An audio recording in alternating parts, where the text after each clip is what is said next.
Hello दोस्तों, आज हम लोग स्टार्ट करने जा रहे हैं घटना चक्र का भारत का भूगोल। तो सबसे पहले भारत के भूगोल में हम लोग भारत का सामान्य परिचय देखेंगे। उसमें भी जो पहला खंड आता है वो आता है भारत का क्षेत्रफल।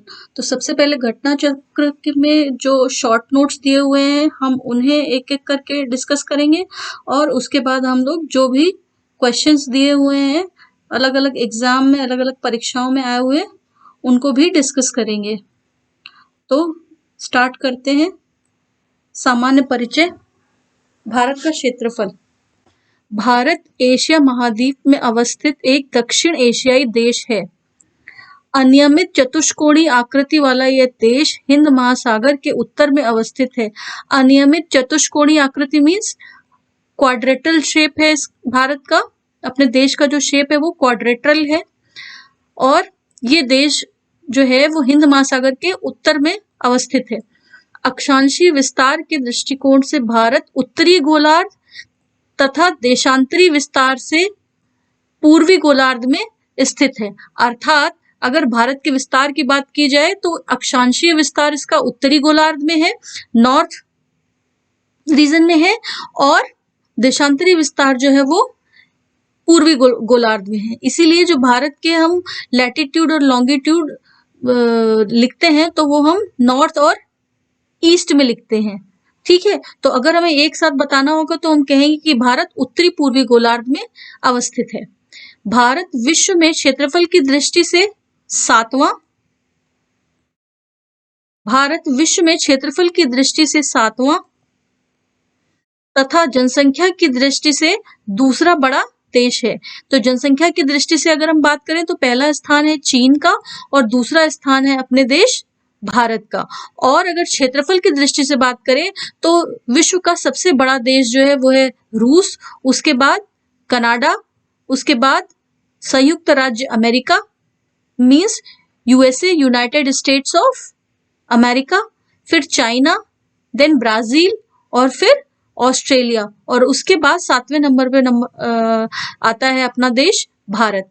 ठीक है, तो क्षेत्रफल की दृष्टि से भारत जो है वो 7वें नंबर पे है और जनसंख्या की दृष्टि से दूसरे स्थान पर है। 26 जनवरी 2020 से भारत में 28 राज्य एवं 8 केंद्र शासित प्रदेश हैं। तो भारत में जो स्टेट्स हैं, नंबर ऑफ स्टेट्स जो है वो है 28 और जो केंद्र शासित राज्य है मींस यूनियन टेरिटरीज जो है वो है 8। नवीनतम केंद्र शासित प्रदेश दादरा और नगर हवेली तथा दमन एंड दीव है, जो कि जनवरी 2020 में दादरा और नगर हवेली और दमन और दीव को एक साथ मर्ज कर दिया गया था और उसको एक यूनियन टेरिटरी बना दिया गया था। ठीक है, जिन्हें समामेलित करके एक केंद्र शासित प्रदेश निर्मित किया गया है। इससे पूर्व निर्मित केंद्र शासित प्रदेश जम्मू और कश्मीर तथा लद्दाख है। जम्मू कश्मीर जो होता था वो पहले एक स्टेट होता था और बाद में उसको 2 यूनियन टेरिटरीज में डिवाइड कर दिया गया। एक है जम्मू एंड कश्मीर और दूसरा है लद्दाख। इनका निर्माण जम्मू और कश्मीर राज्य के पुनर्गठन के पश्चात हुआ है, ये हम सभी बहुत अच्छे से जानते हैं। भारत का कुल क्षेत्रफल 3287,263 वर्ग किलोमीटर है। अगर आपको इस संख्या को याद रखना है तो इसको याद करने का आसान तरीका है 3287,263 वर्ग किलोमीटर है। भारत का कुल क्षेत्रफल 3287,263 वर्ग किलोमीटर है, जो संसार के समस्त क्षेत्रफल के स्थलीय भाग का लगभग 2.4% है। स्थलीय भाग का मतलब क्या है? समस्त संसार में जलीय क्षेत्र आता है और स्थलीय क्षेत्र आता है। ठीक है, जलीय क्षेत्र मीन्स हम बात कर रहे हैं समुद्र उसकी, महासागरों की, और स्थलीय क्षेत्र का मतलब है जो भूमि। ठीक है, तो समस्त जो भी स्थलीय क्षेत्र है उसका 2.4% जो है वो अपना भारत देश है। भारत में संपूर्ण विश्व की 17.5% यानी 17.5% जनसंख्या निवास कर रही है। 2011 की जनगणना के अंतिम आंकड़ों के अनुसार, हालांकि हमारा जो नया सेंसस होना है, जनगणना होनी थी वो 2021 में होनी थी, परंतु कोविड के कारण नहीं हो पाई, जो कि अब प्रस्तावित है इस 2022 में। और 2011 के अनुसार विश्व की समस्त जनसंख्या का 17.5% जो है वो भारत में निवास करती है।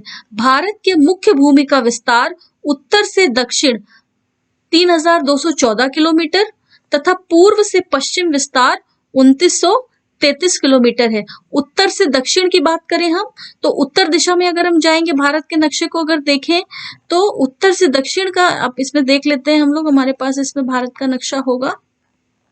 ये देखिए, उत्तर से दक्षिण की बात करें, उत्तर का मतलब हमारा, अब हम बात करें तो उत्तर के में होगा लद्दाख यूनियन टेरिटरी जो है, लद्दाख केंद्र शासित प्रदेश, और दक्षिणतम जो बिंदु होगा वो हमारा होगा मेनलैंड का दक्षिणतम बिंदु जो होगा वो होगा तमिलनाडु।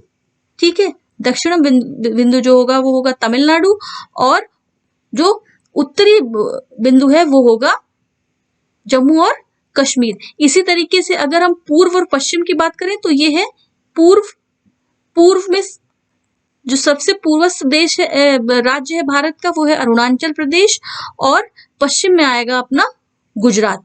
ठीक है, तो मेरे ख्याल से आप सबको ये समझ में आ गया होगा। तो अगर हम एक बार फिर से देखें, इसमें लिखा हुआ है भारत की मुख्य भूमि का विस्तार उत्तर से दक्षिण, यानी जम्मू कश्मीर या लद्दाख वाला जो यूनियन टेरिटरी है वहां से लेके अपना मुख्य भूमि का विस्तार जो है वो तमिलनाडु तक है। उसकी जो लंबाई है वो 3214 किलोमीटर तथा पूर्व से पश्चिम मतलब पूर्व में आता है अपना अरुणाचल प्रदेश और पश्चिम में आता है अपना गुजरात। तो अरुणाचल प्रदेश का जो पूर्वतम बिंदु है उससे अपना जो गुजरात का पश्चिमतम बिंदु है उसके बीच की जो दूरी है वो है 2933 किलोमीटर।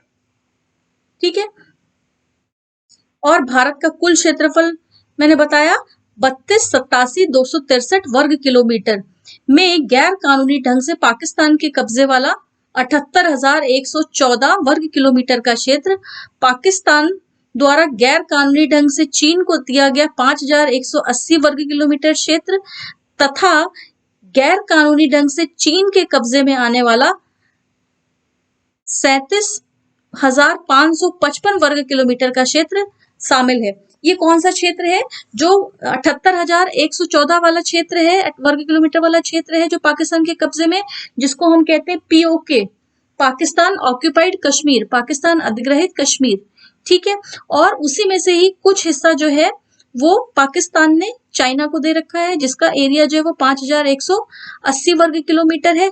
और जो अक्साई चीन वाला क्षेत्र है जिसको चीन ने गैर कानूनी तरीके से कब्जा कर रखा है, उसका क्षेत्र जो आता है वो है 37,555 वर्ग किलोमीटर। ठीक है, वर्ष 2011 की जनगणना के अंतिम आंकड़ों के अनुसार गांवों की संख्या 6,40,932 है। भारत में कुल गांवों की संख्या जो है वो लगभग 6.5 लाख है। इस तरीके से आप याद कर सकते हैं। ठीक है, तो ये तो हो गए कुछ बहुत महत्वपूर्ण तथ्य जो भारत के क्षेत्रफल से रिलेटेड है। अब हम थोड़े से प्रश्न कोश में इन पे आधारित सवाल भी देखेंगे।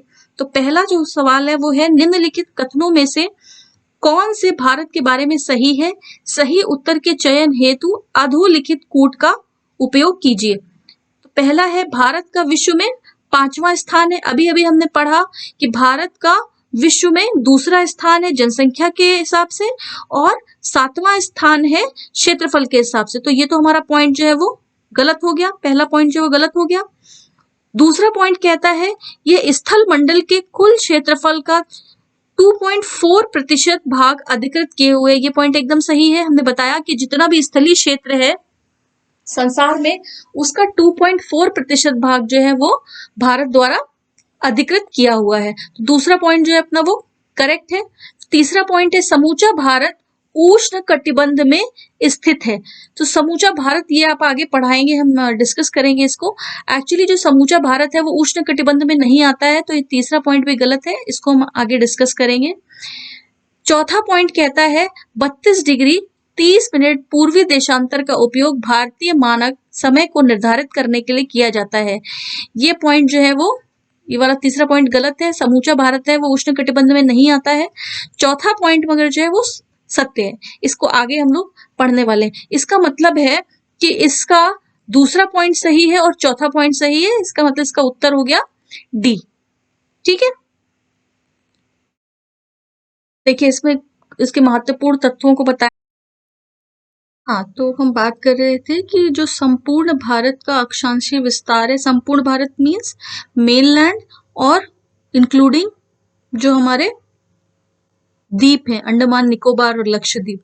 तो जो अक्षांशीय विस्तार है वो 6 डिग्री 45 मिनट से लेकर 37 डिग्री 6 मिनट उत्तरी अक्षांश के मध्य है, जबकि जो उष्ण कटिबंधीय क्षेत्र का विस्तार होता है वो 23.5 डिग्री उत्तरी एवं दक्षिणी अक्षांशों के मध्य होता है। इसका अर्थ ये हुआ कि संपूर्ण भारत जो है वो उष्ण कटिबंध में नहीं आता है, बल्कि जो पूर्व जो उत्तरी भाग है भारत का वो हमारा शीतोष्ण कटिबंध में आता है और जो दक्षिण भाग है वो उष्ण कटिबंधीय क्षेत्र में आता है।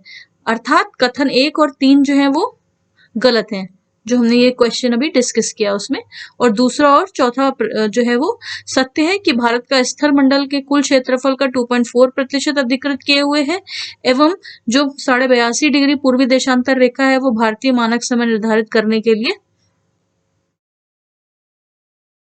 प्रयोग की जाती है। अर्थात कथन 2 और 3 सही है। नेक्स्ट क्वेश्चन अगर हम लोग देखें कि क्षेत्रफल की दृष्टि से भारत का विश्व के देशों में कौन सा स्थान है, तो हमने भी देखा कि क्षेत्रफल की दृष्टि से भारत का 7वां स्थान है और जनसंख्या की दृष्टि से भारत का दूसरा स्थान है।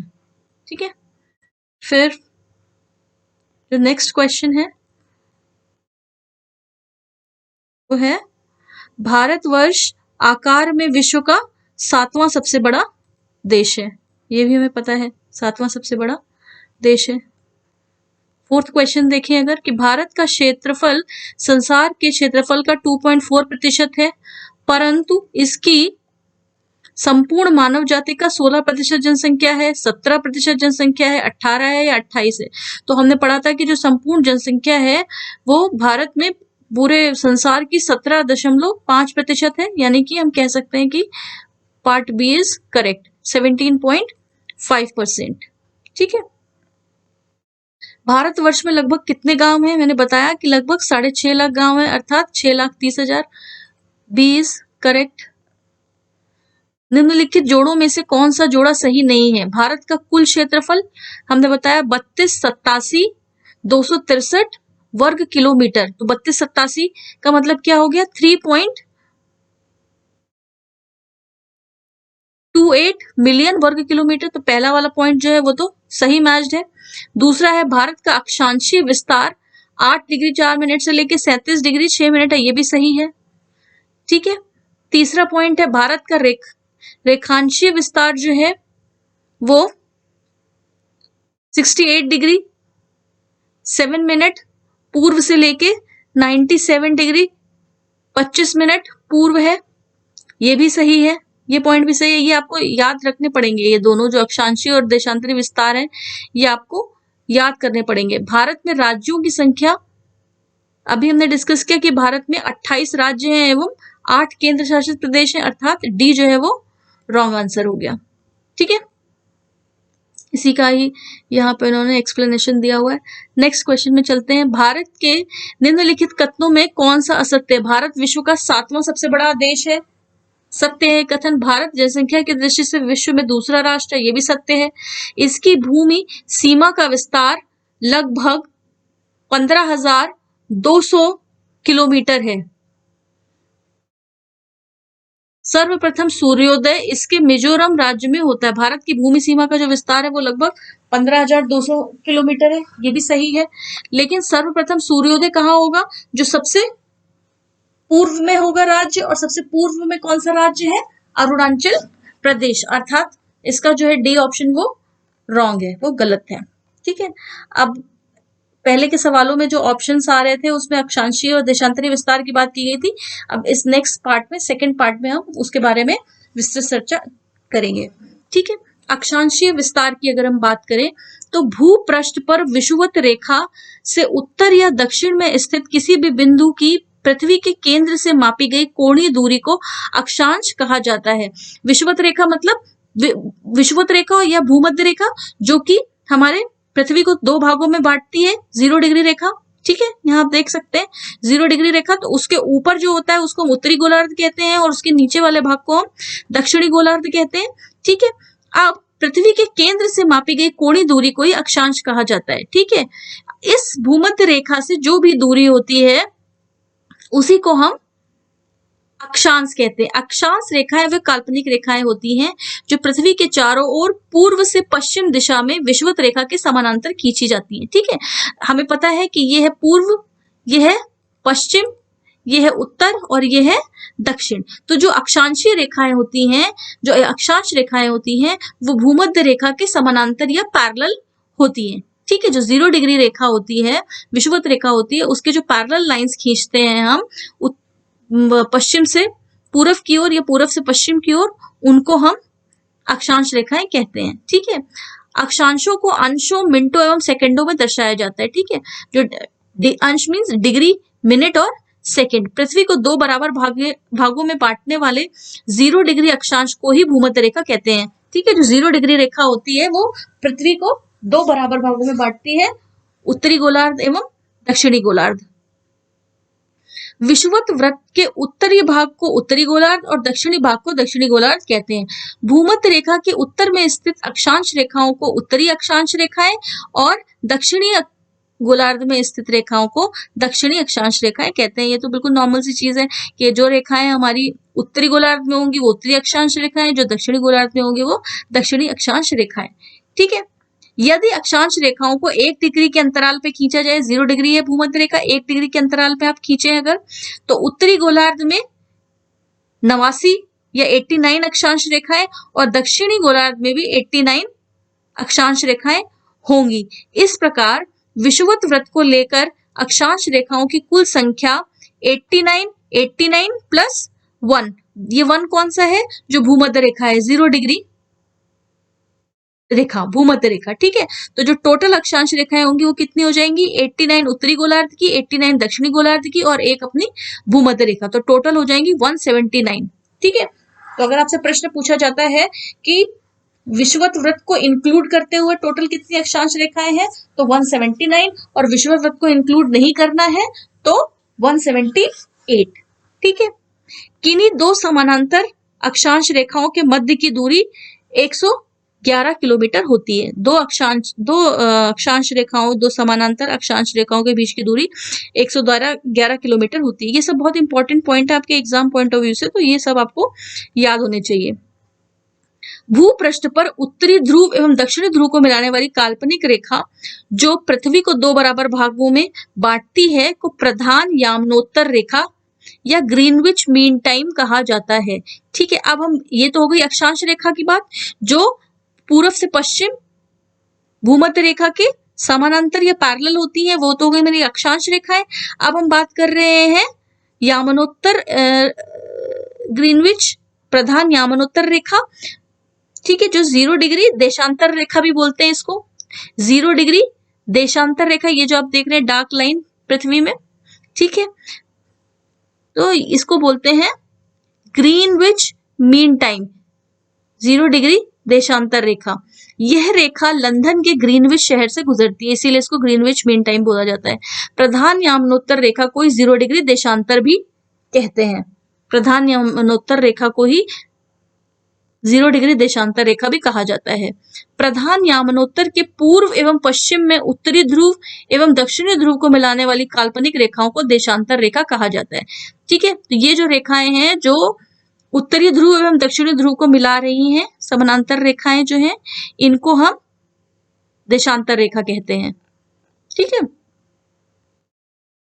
देशांतर रेखाएं समानांतर नहीं होती हैं, सॉरी अभी मैंने समानांतर बोल दिया। तो जो अक्षांश रेखाएं होती हैं वो तो समानांतर होती हैं, लेकिन जो देशांतर रेखाएं होती हैं वो समानांतर नहीं होती हैं। ठीक है, ध्रुवों से विषुवत रेखा की ओर बढ़ने पर देशांतर रेखाओं के मध्य की दूरी बढ़ती जाती है। जैसे जैसे आप देखिए समानांतर नहीं है ये, जैसे जैसे ये ध्रुवों से दूर जा रहे हैं वैसे वैसे इनके बीच की दूरी जो है वो बढ़ती जा रही है। ठीक है, विषुवत रेखा पर देशांतर रेखाओं के बीच अधिकतम दूरी 111.33 किलोमीटर होती है। विषुवत रेखा पर अधिकतम दूरी होती है और ध्रुवों पर